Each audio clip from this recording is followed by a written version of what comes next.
everyone, welcome to the ride of Curiosity Rocket.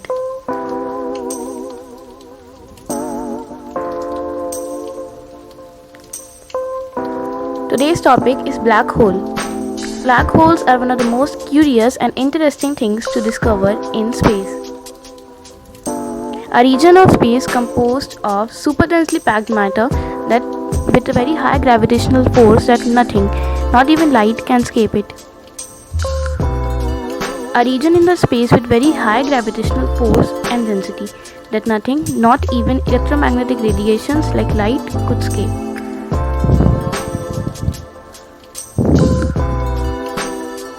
It was first predicted in the year 1916 by the theory of relativity.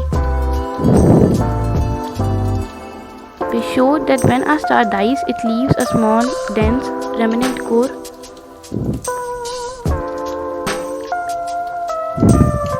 And if the mass of the core is more than 3 times the mass of the Sun,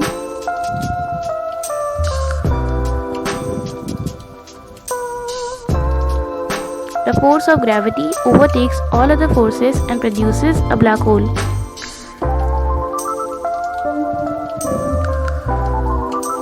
In 1783, an English amateur and philosopher John Mickle suggested that these objects could exist from the Newton's law of gravity.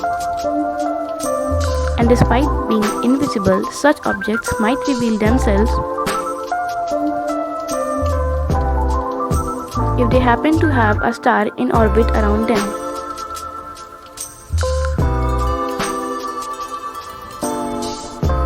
Later in the year 1916, John Wheeler coined the term black hole. Earlier they were considered only as theoretical objects until the first black hole was discovered, which was spotted in the year 1971. Black holes are invisible as they absorb light. Then a question arises, how do scientists know that they are? Well, scientists get to know about them by the effects caused by them, such as studying stars to find out if they are flying around or orbiting a black hole. Black holes are of 4 types: stellar, intermediate, supermassive, and micro. Stellar black holes are most commonly known as known black holes formed by gravitational collapse or hypernova explosion. Intermediate mass black holes range about 100 to 1 lakh solar masses, whereas supermassive black holes can reach a billion times the mass of the Sun and can fit inside a very large ball that could hold a few million Earths. Micro black holes are also known as quantum mechanical black holes. They are formed in